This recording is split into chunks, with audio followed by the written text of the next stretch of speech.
Be yourself is terrible advice by Jancar. Rarely anything pissed me off more when I was trying to get my ex back than when someone told me, just be yourself. What the fuck does that even mean? It's like someone threw me a Lego set, burned the included instructions, and said, just assemble it. You got this. Ask any average Joe for ex back advice, and that's usually what you will hear. Wanna get your ex to text you back? Just be yourself. Wanna get your ex to like you again? Just be yourself. Wanna get your ex to get back together with you? Just be yourself. Well, tell you what if I'm awkward, uninteresting, and socially inept? What if I'm rude, prejudiced, entitled, and narcissistic?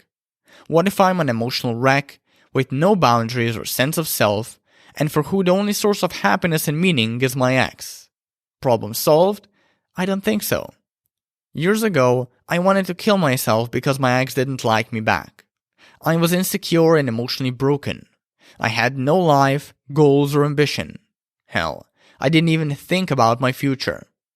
And if I would just keep being myself at the time, I would probably end up actually killing myself, slitting my wrists, shooting myself in the head, hanging myself, you name it, fuckface. The drawbacks of being yourself.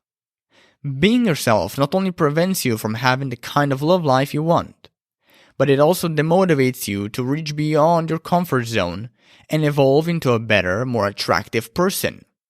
In a way, the advice keeps people stuck. Plus, being who you are is entirely contextual. You're not the same person when traveling to Hawaii or commuting to work. You're not the same person when you talk to your ex or talk to your best friend.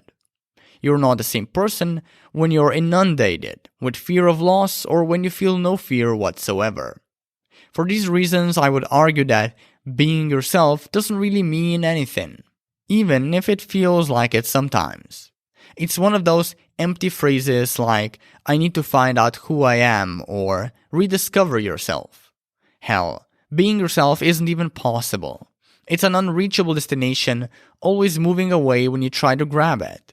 This is because we, humans, aren't static, but always in a state of flux, constantly evolving, sometimes in good ways, other times in bad ones, even if we're not always aware of it. And to top it all off, the sole reason you broke up in the first place is probably because you were trying to be yourself. For instance, if you were needy, controlling, and obsessive, and continued to be yourself, you never learned to manage those emotional blemishes. Hence, they probably contributed to your breakup as they contribute to destroying your chances now that you're working toward mending your relationship. Transforming be yourself into good advice. As you'd guessed, be yourself is perhaps the most well-intentioned, yet least helpful advice you'll ever receive. But there is a way to make it helpful.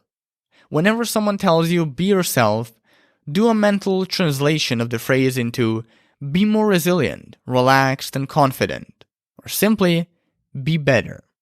You see, when people tell you to be yourself, they're not saying to accept the habits and quirks that hold you back from becoming the most attractive person you can be.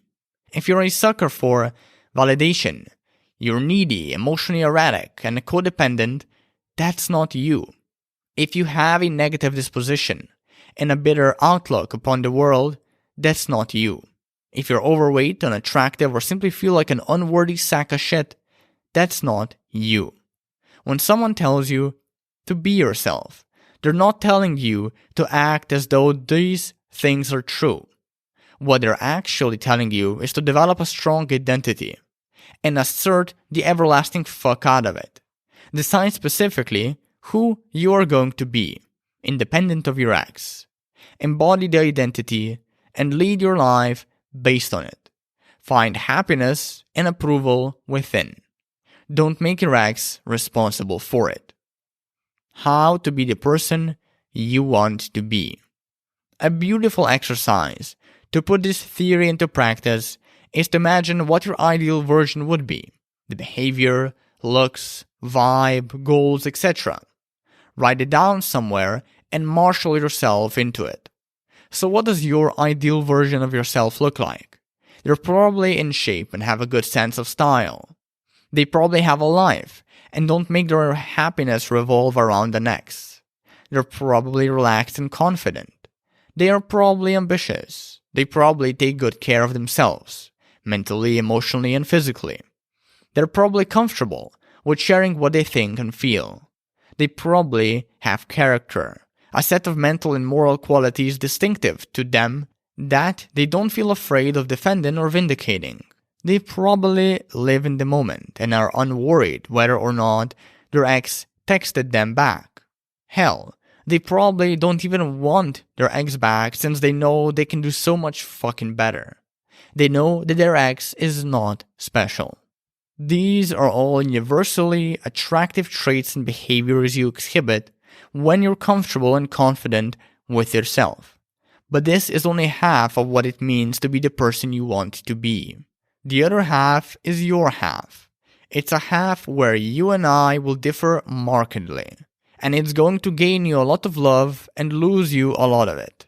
But you have to do it, even if it means throwing away any chances of getting back with your ex. And you have to do it on your own, or else you will emotionally and spiritually obliterate yourself, and like me years ago, get struck by a death wish.